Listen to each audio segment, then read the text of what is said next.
Olá! Última etapa da educação básica, o ensino médio representa uma fase marcante na formação dos alunos.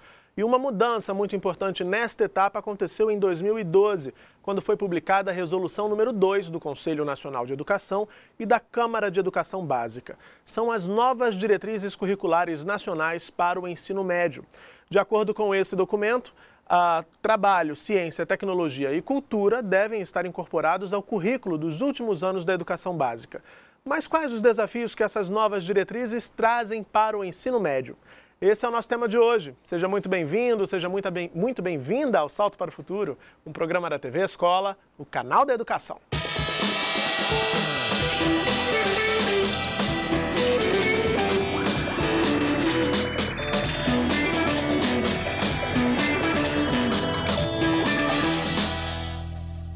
Para falar sobre as novas diretrizes curriculares nacionais para o ensino médio, eu estou na companhia da professora Mônica Ribeiro, da Universidade Federal do Paraná, do professor Dante Moura, do Instituto Federal de Educação, Ciência e Tecnologia do Rio Grande do Norte, e de Sandra Garcia, coordenadora geral do ensino médio da Secretaria de Educação Básica do Ministério da Educação.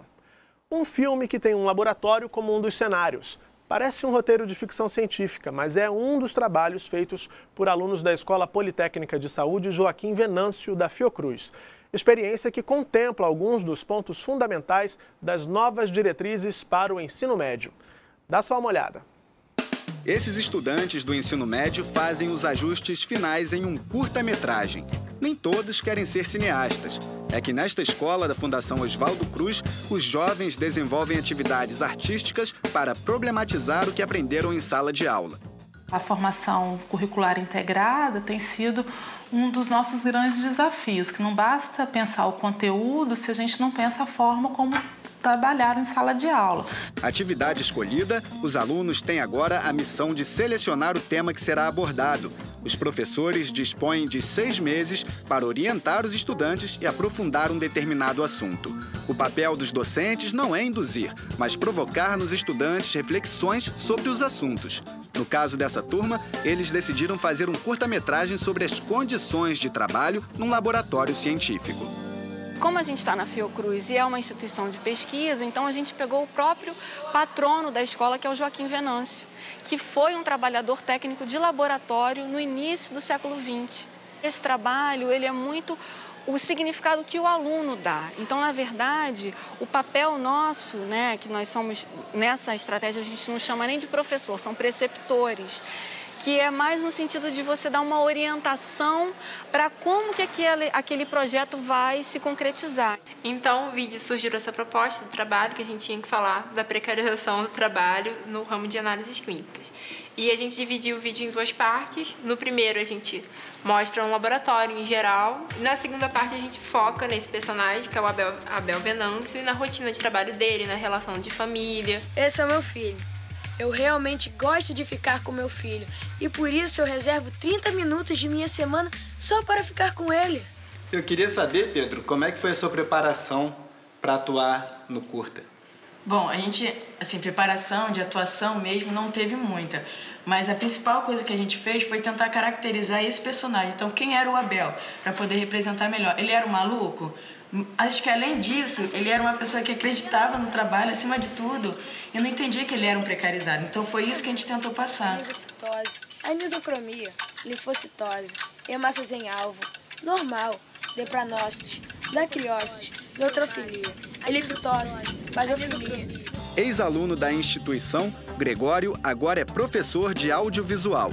Ele trabalha no Núcleo de Tecnologias Educacionais e tem a função de orientar os estudantes na produção dos vídeos. Eu acho que o audiovisual não pode ser só mera representação da realidade, pegar a câmera e filmar sem saber por que está filmando ou alguma coisa assim, mas também tem que ser um papel que o audiovisual tem de um poder, uma potencialidade que é de crítica dessa realidade.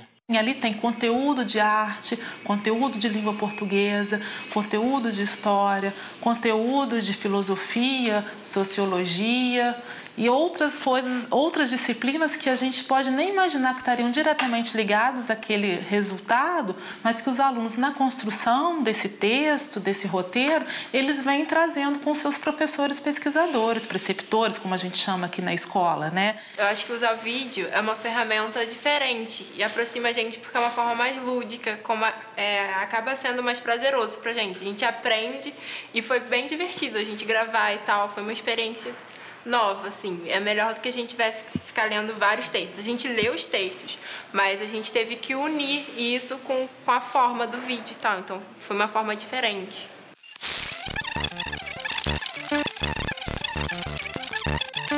Abel Venâncio, 44 anos, laboratorista. Esse fui eu.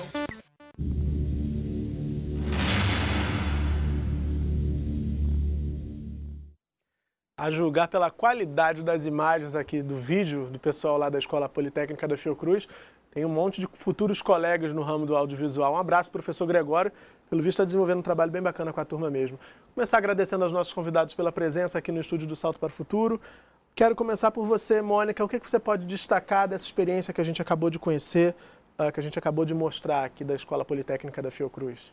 Bom, primeiro que dá para ver que há uma grande proximidade com o que é proposto nas atuais diretrizes curriculares para o ensino médio. Eu destacaria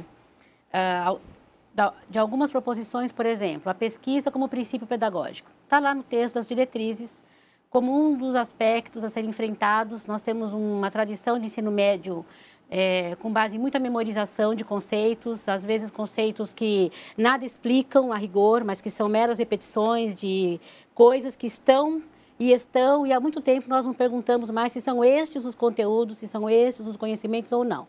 Então, eu destacaria primeiro a pesquisa.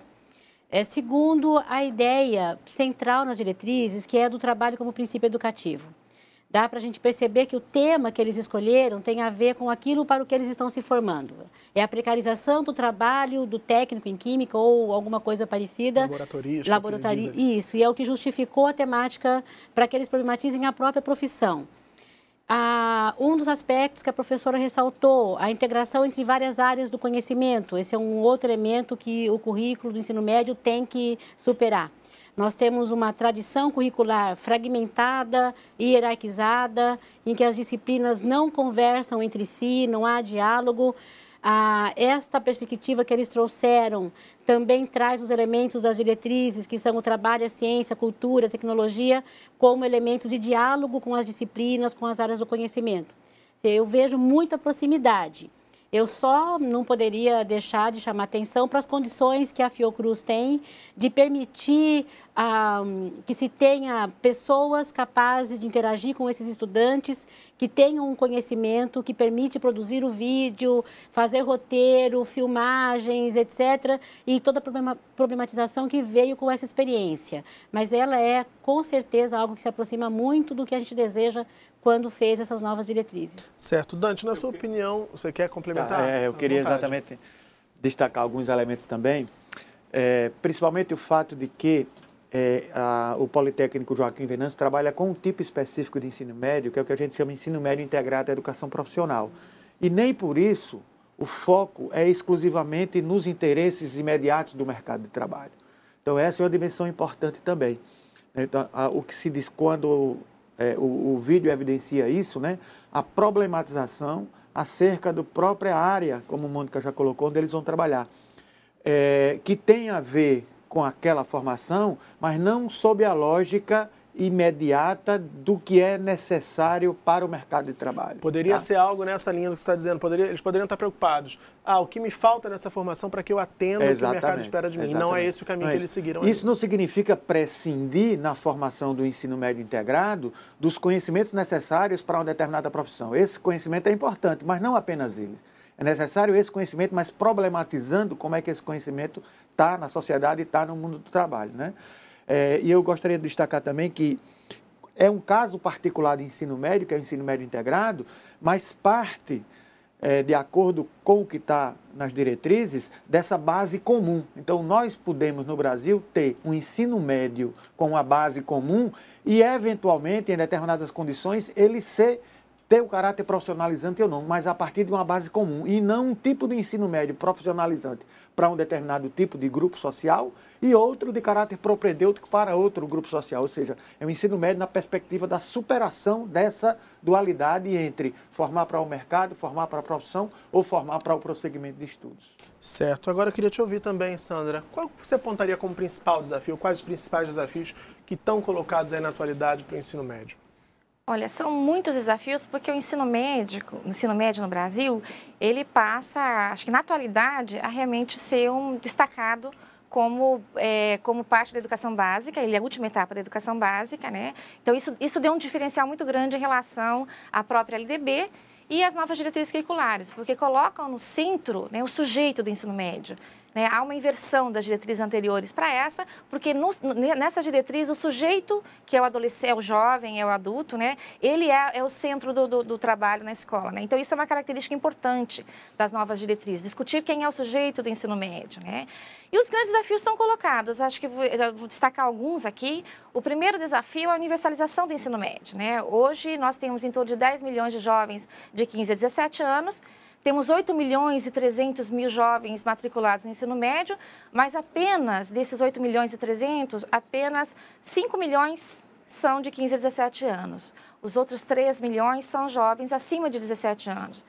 E um outro desafio também é que uma parte grande da população, mais de 40%, em torno de 40% desses jovens de 15 a 17 anos, eles estão retidos no ensino fundamental ainda. Então, isso é um grande desafio, né, para o Brasil em relação a como é que esse jovem vai chegar realmente no ensino médio. E temos mais de 1 milhão de jovens fora da escola nessa idade. Né? E ainda temos 2% dos jovens analfabetos. Então, acho que esse primeiro desafio que a Emenda Constitucional 59 nos colocou, no sentido de que até 2016, dos 4 aos 17 anos, né, é obrigatório a educação, ele nos aponta outros desafios. Então, esse é o primeiro, universalizar. Mas universalizar o quê? O acesso, mas dar as condições de permanência e dar as condições também para que ele tenha êxito, né, no desenvolvimento dele, né, nessa última etapa da educação básica. Então, a partir disso, nós vamos ter outros desafios, que acho que a gente vai discutir um pouco aqui quais são os outros desafios, mas saliento esses logo de início, que está nos colocando aí à porta, né, porque 2016 está ali, né, e a gente tem que pensar nas condições necessárias para que a gente possa fazer isso. Te ouvindo, logo de cara eu posso imaginar aqui que a diversidade, se preparar para enfrentar a diversidade desses estudantes que ainda permanecem fora do ensino médio e vão chegar à medida que a emenda começar de fato a ser cumprida pelas redes, já me parece um grande desafio, um desafio que foi enfrentado tempos atrás pelo ensino fundamental no momento da universalização do acesso. Mas agora o desafio vai para você que está aí nos assistindo. A gente quer ver e ouvir você. Para isso, disponibilizamos diversos canais de participação. Escolha o seu preferido. O Facebook, por exemplo, se você curte, compartilha conteúdo, informações lá, deixa sua pergunta ou seu comentário no endereço facebook.com/TV Escola.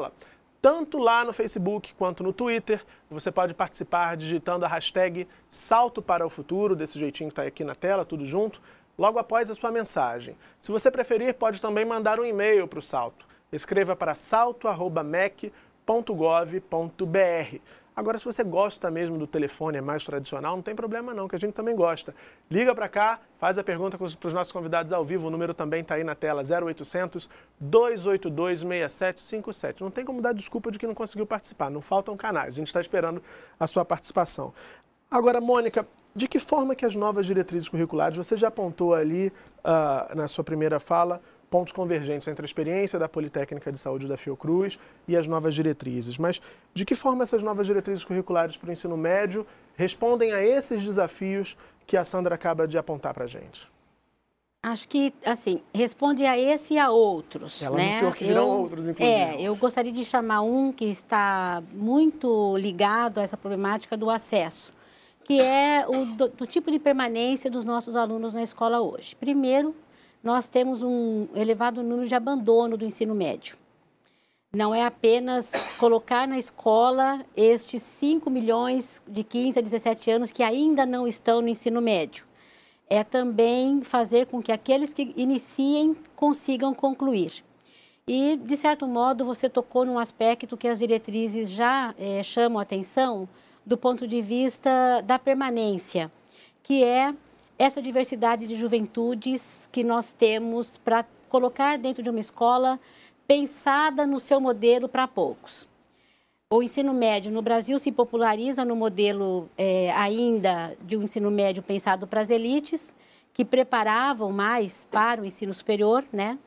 A alternativa a esse ensino era a educação profissional de nível médio técnica e não exatamente na mesma base comum, como o Dante acabou de mencionar, era estritamente voltada para o mercado de trabalho. E hoje, quando nós pensamos no ensino médio para todos os jovens brasileiros, são todos esses que estão batendo a porta da escola. Aquele que dificilmente terá acesso ao ensino superior, aquele que busca na escola elementos da sua própria construção identitária de jovem ou de jovens, são jovens de todas as cores, de todas as escolhas, de todos os lugares, de todos os territórios. E imagine pensar, receber esses vários jovens num único modelo, numa única forma que até hoje a nossa escola conseguiu construir. É justamente tentando enfrentar e superar esse modelo que o texto das novas diretrizes fazem uma discussão sobre essas juventudes, sobre quem são esses jovens, quem são os seus professores, qual currículo, que perspectiva, será que é um currículo engessado que recebe e acolhe a essa multidão, né, de diferenças, de desencontros? Não é um modelo, evidentemente, esse que nós temos centrado única e exclusivamente no preparo para o ensino superior, ainda hoje mesmo nas escolas públicas, inclusive naquelas das periferias, dos lugares mais distantes do Brasil, ainda referendam esse modelo de ensino médio pensado como uma antessala do ensino superior, como um curso preparatório que visa memorizar conceitos, quantidades de fórmulas, etc. Obviamente, as diretrizes não iriam reforçar isso, elas tentam enfrentar. Como? A partir do modelo curricular, esse é um elemento, não é? Um currículo que busque trabalhar essa diversidade de experiências que os jovens têm com o trabalho, com o mundo do trabalho, com a cultura, com a ciência. Evidentemente, é lugar comum dizer hoje que a tecnologia é um elemento de identidade da juventude. Não há jovem nesse país que não tenha um celular, que não tenha um elemento com o qual interage com o resto do mundo. Esse é um elemento importante para que a gente ressignifique esse espaço da escola. Ok, a gente continua falando um pouco mais desses desafios do currículo daqui a pouquinho. Interatividade, você sabe, é uma das marcas do Salto para o Futuro. Agora mesmo eu acabei de convidá-los para participar do programa de hoje. Mas além de participar por e-mail, telefone, vídeo e pelas redes sociais, você também pode votar na enquete da semana que está no ar na página do Salto na internet. A pergunta é, você acha que o ensino médio deve mudar? Sim ou não? Bem clara, bem direta, bem objetiva, como vai ser a sua resposta. Acesse tvbrasil.org.br/salto e vote. Agora a gente vai para um rápido intervalo, mas não saia daí porque o Salto para o Futuro especial sobre as novas diretrizes curriculares nacionais para o ensino médio volta já.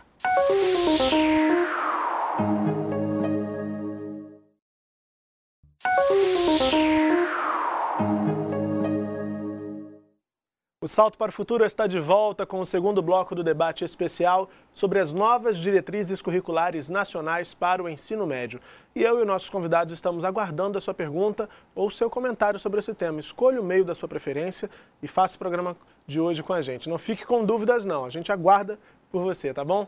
Sandra, fomos para o intervalo começando a discutir a questão do currículo, que esse currículo precisa ser visto, revisto, reinterpretado, ressignificado, como disse a Mônica aqui. Queria que você continuasse aí nessa discussão. O que as diretrizes curriculares nacionais para o ensino médio estabelecem, propõem em termos de currículo, né?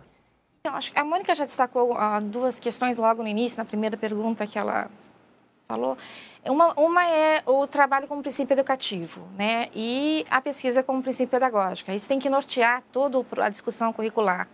E as dimensões do trabalho da ciência, tecnologia e da cultura, né? Acho que essas são dimensões fundantes, né, da formação, da proposta de curricular para o ensino médio. Nas diretrizes curriculares, o Conselho Nacional indica para o Ministério da Educação coordenar uma ação que naquele momento chamava-se de expectativas de aprendizagem, dos alunos. E o Ministério da Educação hoje fez uma inversão disso para o direito à aprendizagem, né, que muda significativamente a expectativa do que se espera do aluno para o direito que o aluno tem a aprender, né, e desenvolver-se. E nesse momento, então, a gente está fazendo uma discussão, porque assim, o que provoca as diretrizes também? Ela faz uma provocação, já que há algum tempo vem sendo realizada, tanto para o currículo também como para a formação de professores, que são as áreas de conhecimento, né? A área de matemática, de linguagens, de ciências da natureza e ciências humanas, né? Essas são as 4 áreas do conhecimento que o ensino médio, que se propõe que tem que ser realizado no ensino médio. E nós temos uma formação de professores muito fragmentada. Ela não pensa, a formação não é uma formação em área. E também ninguém quer que a matemática ou com as artes, ou a biologia, ou a física, ela se dissolva numa área de conhecimento. Mas nós queremos que esses componentes curriculares que fazem parte, que as diretrizes apontam, né, quais são os componentes curriculares, que a própria LDB também, 93, 94, aponta quais são esses componentes curriculares, que eles dialoguem entre si. Porque um dos grandes problemas que está colocado para o ensino médio, e muitos falam em excesso de disciplinas, não é o excesso de disciplina, é a sobreposição de conteúdos, né? Que é uma definição que a escola tem o poder de fazer. Né? Acho que assim, a definição de quais os conhecimentos, ela pode ser uma definição mais generalizada para o país como um todo, para ter unidade nacional. Mas quando você vai definir os conteúdos, é a autonomia da escola. Ela tem que decidir quais são esses conteúdos. Né? E há uma sobreposição. Há uma sobreposição porque a nossa formação de professores, ela é de forma fragmentada. Então, só para ficar bem claro para quem está nos assistindo, assim, o que você está dizendo é que professores de diferentes áreas ou de diferentes disciplinas, para ficar mais claro ainda, podem estar e estão, de acordo com o que você diz, trabalhando os mesmos conteúdos com as mesmas turmas no mesmo momento. Então, há essa sobreposição que você aponta. Há uma sobreposição de conteúdos. Então, você pensar, não é pensar em transformar tudo em áreas só nas áreas de conhecimento. Os componentes dentro das áreas, eles devem continuar existindo. Se eu falo da ciência da natureza, a química, a física, a biologia, elas têm a sua identidade própria, mas há uma necessidade de que isso, né, seja dialogado dentro da própria área e também entre uma área e outra. Então, esse é um grande desafio na discussão do currículo, né? A gente tem ouvido muito, né, em todos os canais aí de que discutem, que estão colocando essa discussão do ensino médio. Assim, há uma discussão em todos os setores da sociedade em relação ao ensino médio e sempre vem a discussão de que não são muitas disciplinas. Não são muitas disciplinas. Porque o conhecimento, ele é o conhecimento historicamente construído pela humanidade, que nós fazemos uma escolha para o conhecimento escolar, né? Para essa discussão, para esse conhecimento que ele é concretizado no interior da escola. Então, há necessidade, então, de superar isso. Primeiro, é você pensar um currículo na escola que tem um diálogo entre si, entre esses componentes e entre essas áreas. E também eu já aponto um outro desafio, que eu já coloquei um primeiro e já vou apontar outro, que é o desafio da formação de professores. Acho que essa é uma questão que a gente também tem que discutir aqui, porque não adianta também de só fazer uma formação continuada dos professores no interior da escola. Nós temos também que discutir a formação do professor lá na universidade. Senão a gente vai estar sempre tendo que fazer essa formação continuada. Sim, e que não dá conta, porque o professor já é formado numa perspectiva e para superar isso é muito difícil. Então, essa relação de você formar o professor hoje que está na escola e também discutir as licenciaturas, a discussão das licenciaturas, é uma questão essencial hoje, né, para uma mudança que se quer para o ensino médio. É impressionante que em todos os temas que a gente discute aqui no Salto para o Futuro, sempre aparece a necessidade de rever essa formação inicial. Agora a gente tem uma participação em vídeo. A pergunta vem de Goiás. Vamos ver. Eu sou o professor Regisney, da Universidade Federal de Goiás, campus de Jataí. Gostaria de fazer uma pergunta sobre o ensino médio. Que perspectiva teríamos para um ensino médio que atenda os diferentes contextos socioeconômicos? Comunidades ribeirinhas, quilombolas, educação no campo. Tá certo. Regisney, muito obrigado pela sua participação e faça como Regisney, mande seu vídeo para cá com a sua pergunta, sempre dá tempo aqui no Salto para o Futuro. Dante, novamente a questão da diversidade colocada. E como é que você pode responder ao Regisney? Pois é, o Regisney, e para a gente refletir aqui também com todos os telespectadores, a questão da diversidade é complexa, né? O país é extremamente diverso, mas eu acho que as diretrizes apontam numa direção que é muito importante, né? É considerar a diversidade, mas considerando também a necessidade de uma base unitária comum para todos, porque todos, independentemente a que grupo pertença, né, como os jovens gostam de colocar hoje, a que tribo pertence, eles têm direito. Têm direito ao conjunto de conhecimentos produzidos e acumulados historicamente pela humanidade. Garantir isso não implica em não considerar a diversidade. Então, a equação que tem que se buscar é garantir essa base unitária comum para todos, mas considerando isso de acordo com a realidade em que está inserida cada grupo. E aí, só para colocar uma pimenta, você não está falando de conteúdo mínimo, né? Você está falando de uma base unitária. Não, base unitária comum dos conhecimentos historicamente produzidos e acumulados pela humanidade. Por quê? Porque isso é importante, porque a gente não pode confundir considerar a diversidade com perpetuar as desigualdades. Porque o discurso... Diferença é uma coisa, desigualdade é outra. Porque a lógica que a gente tem hoje é a lógica da perpetuação da desigualdade. Eu vou dar um exemplo exatamente no ensino médio. Como hoje a gente está tão longe desse ensino médio que aponta as diretrizes para essa base unitária comum de conhecimentos historicamente produzidos e acumulados pela humanidade. Se a gente fizer uma rápida viagem pelo ensino médio, a gente pode rapidamente ver pelo menos 5 ou 6 tipos de ensino médio. E que quem tem acesso a esse tipo de ensino médio tem uma relação muito estreita com a questão socioeconômica. Você tem um grupo pequeno, que é cerca de 10% da população, que faz o ensino médio na escola privada. E nem esse eu posso dizer que é único, porque existem várias hierarquias de escolas privadas. Esses que fazem o ensino médio na escola privada, a preocupação é exclusivamente quase com preparar esses jovens para ingressar no ensino superior. A lógica é essa. Então, portanto, ele não é um ensino médio, apesar do discurso ser de que aí é que está a qualidade do ensino médio. Que qualidade é essa? Que considera uma única dimensão da vida, que é o prosseguimento de estudos, né?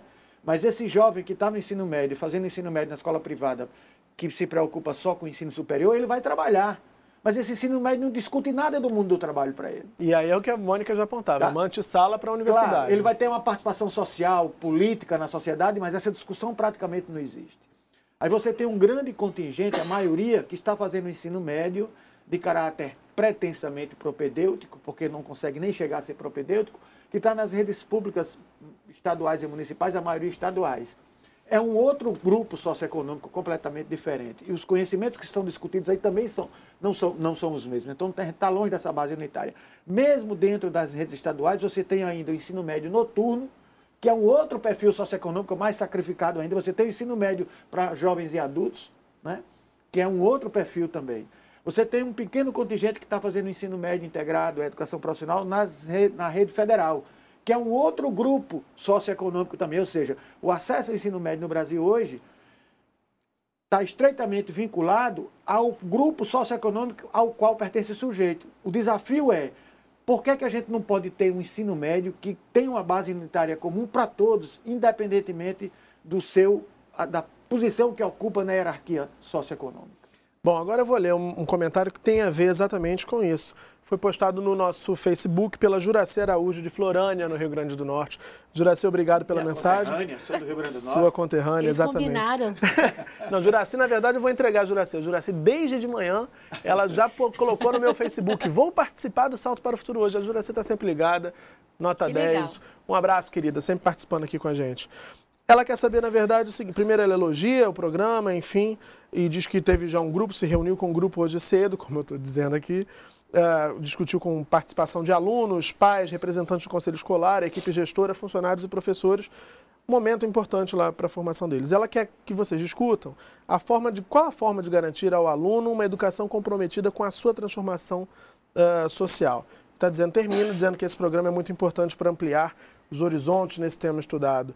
Um grande abraço. Um abraço, Juraci. Então, Mônica, como é que o ensino médio, preparar para a transformação, para essa reflexão, como o Dante apontava, é uma das funções desse novo ensino médio? Sim. Bom, antes eu só queria fazer um breve comentário em relação ao que o Dante colocava, né? Que acho que isso está contemplado nas diretrizes. Ainda que sejam esses vários ensino médios, e eles todos com marcas de condições de origem, de classe social, de condição econômica, mesmo dentro desses fragmentos há diversidade. Então, mesmo que eu pegue os alunos de ensino médio noturno de uma região metropolitana, por mais que isso lhes caracterize como sendo um público específico de ensino médio, ele não é um público homogêneo. Ele é um público que traz imensos desafios para a escola, ou porque muitos são já pais de famílias, ou trabalham, alguns sim, outros não, outros estudam à noite com a expectativa de ir sim para o ensino superior, um é de uma cor, outro é de outra. Então, ainda que a condição econômica seja um elemento de diversificação, não é só ele que é o elemento de diversificação, assim como essas outras diferenças também, às vezes, reproduzem igualdades. Então, se eu for olhar quem mais fracassa, são os negros que mais fracassam. Se eu for olhar qual é a condição que vai gerando, né, uma diferenciação, uma distinção dentro da própria escola, nós vamos vendo dentro desses estratos, outros estratos que complexificam ainda mais o que é o ensino médio que a gente tem para oferecer. E acho que nesse quadro dá para pensar a pergunta que ela faz. Que o ensino médio, em que medida ele pode contribuir para pensar a formação de alguém para a transformação da realidade? Eu começaria dizendo que só é possível pensar uma escola e um ensino médio nessa perspectiva na medida em que ele for um espaço de análise crítica da própria sociedade, em primeiro lugar, e que leve contribuições no diálogo com esses mais variados grupos, né, de pessoas que lá estão dentro da escola, que produzam para eles um momento em que a escola lhe tem significado, em que a escola é o espaço para pensar a realidade, para discutir a realidade, para pensar o futuro, para compreender, inclusive, o que produz as desigualdades, o que produz as diferenças, o que produz os preconceitos. Se a escola é esse espaço de reflexão e o ensino médio, no pensamento de um grande sujeito que inspira muito as diretrizes, que é o Antônio Gramsci, um filósofo italiano, se a escola é esse espaço para essa fase da vida, ali ela pode ser um elemento de levar as pessoas a criticarem o mundo em que vivem e pensarem no outro mundo. Agora, se ela é apenas e tão somente o momento da repetição de conceitos, de frases feitas, de fórmulas feitas em que não explicam, que não potencializam o que é o conhecimento, ou mesmo não sequer trazem a dimensão do conhecimento para dentro da escola, porque memorizar conceitos não é conhecer. Não é interagir de forma, né, significativa e importante com o conhecimento. E tanto que não é difícil a gente encontrar estudantes que não saibam dizer por que aprenderam esse ou determinado conteúdo, esse ou aquele conteúdo no ensino médio. Essa é uma pergunta que fazem aos professores, né? Por que eu tenho que aprender tal coisa? Por que eu tenho que aprender, sei lá, a equação de segundo grau? Enfim, um exemplo. Fundamental, nessa linha do que Mônica coloca, um dos elementos estruturantes do currículo do ensino médio, na perspectiva das novas diretrizes, é o trabalho como princípio educativo, que significa exatamente isso, compreender e levar isso para o currículo, que o trabalho tem duas dimensões importantíssimas. O trabalho em seu sentido ontológico quanto criativo, que é por meio do trabalho que o ser humano, em relação com a natureza, produz conhecimento, esse conhecimento altera, faz com que as condições da natureza sejam alteradas, e alterar a natureza altera a própria vida humana, tá? Essa é a dimensão ontológica quanto criativa. E, ao mesmo tempo, o trabalho tem sua dimensão histórica, né? Que o trabalho experimenta diversas formas ao longo da história, desde o trabalho primitivo, o trabalho servil, até chegar, o trabalho escravo é uma forma de trabalho também, até chegar no trabalho assalariado, que é o trabalho sob a égide da lógica capitalista. E aí, o trabalho como princípio educativo aí é fazer compreender, primeiro, que o trabalho é direito de todos, mas também é dever de todos.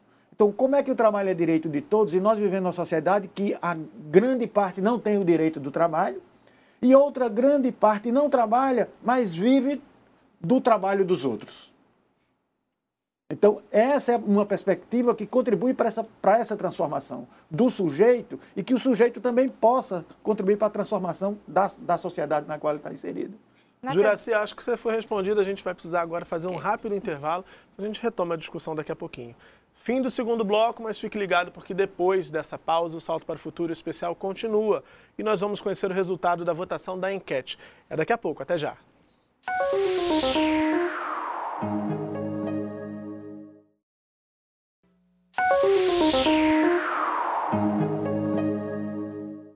Estamos de volta com o Salto para o Futuro e hoje é dia de debate especial sobre as novas diretrizes curriculares nacionais para o ensino médio. Bom, eu recebi aqui uma pergunta também no Facebook. Pergunta da Onira Tereza Nascimento, de Guarapuava, no Paraná. Onira, obrigado pela participação.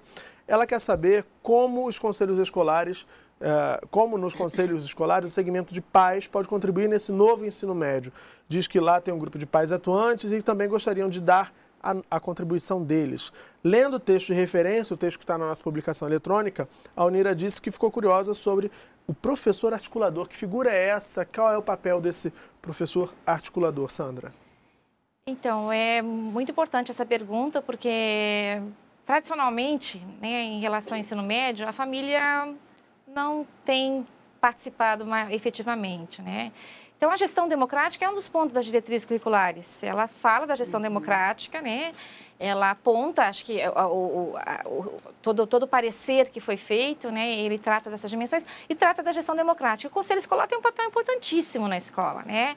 E no que se refere ao ensino médio, não só o Conselho Escolar, mas o próprio jovem, então, o próprio adulto também do ensino médio, ele também tem a necessidade dessa participação. Então, o Conselho ele é uma instância democrática da escola, que deve realmente ser participativa, que os pais realmente devem participar, devem contribuir, porque quando a gente pensa no currículo, o currículo é decidido na escola, na verdade, os conteúdos eles são decididos na escola. Então, se o pai ele realmente abre o canal com a escola, né? Que efetivamente esse conselho escolar, ele realmente ele seja uma coisa que concreta dentro da escola. Então, ativo, né? Ativo, né? Ativo, porque a gente também sabe que em muitas escolas também o conselho não funciona muito bem. Então, acho que esta é uma ferramenta importante, que os pais devem realmente estar participando e devem realmente estar contribuindo na discussão. Quer dizer, o ensino médio, essa nova proposta, né, essas novas diretrizes, na verdade não é uma nova proposta, essa discussão é muito antiga. Ela vem dos anos 80, a discussão de um ensino médio onde a formação, que pretende a formação integral dos sujeitos, a formação omnilateral, quer dizer, a formação na totalidade. Por isso a ciência, a tecnologia, a cultura e o trabalho, que são dimensões que propiciam isso, a formação desse sujeito de forma integral, né? E os pais têm essa contribuição, né, efetiva a ser realizada na escola. À vontade. Eu queria colocar, além dos pais, eu acho que um elemento que nós podemos colocar também nessa discussão de como essas diretrizes de fato podem adquirir o chão da escola, acho que tem a discussão que passa pelos professores, pelos gestores, mas eu chamaria também os alunos para a conversa. Eu acho que nós temos um hábito consolidado de discutir e decidir currículo à revelia dos maiores interessados. Só que se nós estamos falando de pessoas com 15, 16, 17, 18, 20, 30, 40, 50 anos, é a eles que esse currículo se dirige. E eu acho que nós temos feito vista grossa, nós não temos chamado nem jovens, nem pais, nem adultos para discutir o que, especialmente essa última etapa da educação básica, deve e pode fazer. Esse é um elemento fundamental para a gente repensar o que ensinar, de que forma, como estabelecer um diálogo mais profícuo, que de fato ressignifique o espaço da escola. Eu colocaria como um elemento que está presente nas diretrizes, mas como um grande desafio que, para além de se ter a gestão participativa do currículo na escola, que a gente não esqueça de chamar esses meninos e meninas para virem dizer para a gente, de fato, qual escola é aquela que vai fazer sentido para eles. Que isso vai mudar, inclusive, a relação desses meninos, dessas meninas com a escola e com os professores. Bom, agora tem aquele momento, só um instantinho, para a gente acabar com o suspense. Vamos revelar o resultado da enquete da semana. A pergunta, você lembra, foi: você acha que o ensino médio deve mudar? Sim ou não? Me parece que temos aí um resultado esmagador. Sim, 94% dos votos para que haja uma mudança no ensino médio e 6% do pessoal que teve lá no nosso site dizendo que não precisa mudar não, tá bom do jeito que tá. Bom, agradeço aos que votaram, parabéns aos 94% que apontaram para a mudança. Dante, queria que você comentasse esse resultado da enquete e também fizesse a complementação. Esse resultado, ele ratifica, né, a imagem que realmente existe hoje do ensino médio, que muitos jovens não têm interesse pelo ensino médio, inclusive porque está aumentando a evasão no ensino médio, tem aumentado nos últimos anos a evasão no ensino médio. Isso revela, né, dá pistas de que há uma falta de sentido. Os jovens não veem muito sentido. Qual a diferença que faz para ele fazer ou não ensino médio? Tá? Então, acho que o resultado dessa enquete nos demonstra isso. E aí, pensando em o que é necessário para que efetivamente o ensino médio mude, as diretrizes são um caminho interessante, apontam um caminho interessante, um caminho importante. Mas elas sozinhas, no papel, não se materializam, né? Elas têm que sair do papel para a materialidade concreta na escola. E para isso, eu gostaria de discutir um pouco as condições para que isso aconteça na escola. Porque a gente pode ter, e tem agora, diretrizes que apontam numa direção que a gente defende, que a gente entende como importante na perspectiva da formação humana integral, mas para elas saírem do papel e se materializar, é necessário que haja as condições para isso. Por exemplo, a gente abriu o vídeo mostrando uma escola que tem professores com regime de dedicação exclusiva, com uma boa formação, uma escola que tem boas instalações físicas, que tem bons laboratórios. A gente precisa dessas condições para todas as escolas do país. Tá? Então, essa é uma questão fundamental. Eu insisto num elemento que eu sempre venho discutindo, nós temos a necessidade de trazer para o professor das redes públicas estaduais e municipais a possibilidade dele ter o regime de dedicação exclusiva, porque é aí que ele pode ficar numa escola só. Aqueles alunos fazem aquele tipo de trabalho porque tem um grupo de professores que planeja coletivamente, que atua coletivamente. E para planejar coletivamente, ele precisa ter tempo para estar numa escola só. Os nossos professores vão para 2, para 3 escolas e muitas vezes tem um vínculo com o Estado, outro com o município ou com a iniciativa privada. Então, trazer para o professor a possibilidade do regime de dedicação exclusiva é um caminho para poder materializar essas diretrizes. E para que isso ocorra, tem que ter financiamento. Então, eu queria finalizar colocando como é extremamente importante o momento que nós estamos vivendo hoje, tramitando no Congresso Nacional o projeto de lei no novo Plano Nacional da Educação, que tem um elemento central de discussão, que é o financiamento. Que a duras penas se conseguiu colocar na Câmara o financiamento de 10% para a educação pública e no Senado o relator da matéria mudou isso, retirando a palavra pública, permitindo que parte desses 10%, caso venha a ser aprovado, possa ser canalizado também para a iniciativa privada. Ora, que livre mercado é esse? Que a iniciativa privada precisa de recurso público para se sustentar no livre mercado. Só para deixar bem claro para quem está nos assistindo, 10% ao qual o Dante acabou de se referir, 10% do PIB, que é aquele conjunto de riquezas que o país consegue produzir. O que se defende é que 10% do PIB sejam investidos em educação pública, enfim. E o Plano Nacional de Educação está tramitando, continua tramitando no Congresso Nacional. E você sabe, a gente vem discutindo isso toda segunda e quarta no Salto para o Futuro, nas nossas edições regulares. Semana que vem, inclusive, o tema é gestão democrática, já fica logo aqui o convite para que ninguém perca. Agora, o Dante acabou de apontar, Sandra, para a queixa dos professores, muito pertinente, relacionada às condições de trabalho. Outra queixa muito recorrente dos professores diz respeito à falta de interesse dos alunos na escola. Foi um tema, posso brincar dizendo que foi um tema meio transversal já aqui em algum momento dessa nossa conversa, mas é realmente uma queixa muito forte. Os professores dizem que os alunos, de forma geral, não se sentem interessados pelo que a escola oferece, diante de todas as possibilidades trazidas pela vida cotidiana, que está além dos muros da escola. E aí, como é que a gente pode enfrentar e reverter esse cenário? Então, as pesquisas têm mostrado que os jovens gostam da escola. Eles não gostam da sala de aula. Eles não gostam. Eles gostam de estar na escola. Eles gostam do sentido escolar da escola. Eles gostam da escola, eles gostam de estar lá. Ela se aprende muito, inclusive a ser jovem, a ser sujeito, nas relações. É um espaço importante, né? Mas a aula tem sido, a proposta formativa da escola, ela não está conectada, a Mônica já levantou essa questão aqui hoje, né? Ela não está conectada com os interesses desses jovens. É lógico que a gente tem que trabalhar na perspectiva, existem conhecimentos que são úteis, existem conhecimentos que são necessários, nem todos os conhecimentos necessários são úteis, imediatamente.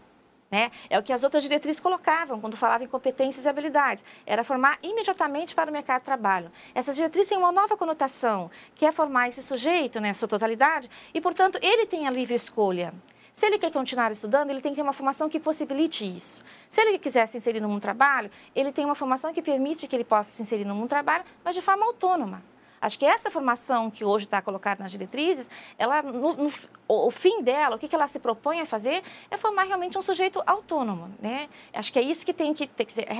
A relação teoria e prática é uma demanda que os jovens colocam na escola. Quer dizer, você pensar os conhecimentos mas os saberes que essas pessoas estão trazendo, esses sujeitos estão trazendo, relacionar isso através de experiências que a escola tem que realizar, e não é uma experiência apenas de um laboratório de física, química ou biologia, é a experiência do conhecimento, como hoje foi apresentado aqui no início do programa da Fiocruz, do Joaquim Venâncio, né? Essa é uma relação interessante, é isso que tem que ser propositivo dentro da escola. O professor ter uma relação com o aluno, de ouvir o aluno, a Mônica também já tinha ressaltado, né? Quem é o sujeito? Esse sujeito tem que ser ouvido, para ver que conhecimentos são esses que eles querem. Mas também não podemos ficar, é papel do professor também não ficar apenas no conhecimento que esse jovem quer. Ele tem que ter a dosagem disso, e isso é papel do professor, é papel da escola. Agora, tornar essa escola uma escola que seja mais atraente para esse aluno, não significa também você minimizar esse conhecimento para que seja tudo legal na escola, porque conhecimento não é uma coisa fácil também. E escola não é balada não também. É balada, né? Não é balada. E esse é o papel da educação, né? O papel, né? Quer dizer, como é que você vai formar um sujeito autônomo? Através do conhecimento que ele tem, que ele possa fazer as suas escolhas também. Né? Então, acho que essa mudança, um exemplo, você está falando de todas as tecnologias agora, Facebook, Twitter e outros que você falou, que da minha geração não entende. Mas, assim, por exemplo, mudar uma coisa que hoje existe nas escolas, que são laboratórios de informática. Não são laboratórios de informática que tem que ter. Na sala de aula, o professor tem que saber como utilizar o telefone celular, que na maioria das escolas isso é proibido. Porque o celular hoje não é para telefonar apenas, é para um monte de relações. Você citou pesquisas, inclusive apontam das próprias operadoras que cada vez se fala menos ao telefone. Só para a gente encerrar, eu estou bem no finalzinho. Mônica, eu queria que você falasse um pouquinho, desse um recado para esse professor, da importância de conhecer essas diretrizes, essas novas diretrizes. Como é que ele conhece, enfim, mas bem brevezinho mesmo. Sim, eu falaria duas coisas para os professores. Sim. Primeiro, ele é um professor de jovens ou de jovens e adultos. E, portanto, ele é um especialista, e não é possível ser um especialista sem conhecer o que os estudos têm hoje a dizer sobre a relação entre jovens e escola, sobre jovem, adulto e escola. Em primeiro lugar, ele não é especialista em química, ele não é especialista em física, ele é um especialista em educação de pessoas. E a outra coisa o texto das diretrizes é um texto de formação, ele não é um texto de lei. Ele é também um texto de lei, mas ele é um texto que traz elementos sobre gestão democrática, sobre identidade do professor, sobre quem é esse jovem, como pensar o conhecimento. Eu diria que ele é um texto de estudos. Em primeiro lugar, professor, conhecer esse texto, dialogar com ele, aceitar, recusar, aderir, resistir, mas fazer um diálogo com esse texto. Eu convido, né? Acho que nós podemos fazer esse convite aos professores. Está endossado o convite, então. Bom, e assim encerramos o debate ao vivo de hoje. Nosso muito obrigado aos convidados. Mônica Ribeiro, professora da Universidade Federal do Paraná. Professor Dante Moura, do Instituto Federal de Educação, Ciência e Tecnologia do Rio Grande do Norte. E muito obrigado também a Sandra Garcia, coordenadora geral do Ensino Médio da Secretaria de Educação Básica do Ministério da Educação. Lembre-se, segunda-feira tem mais Salto para o Futuro.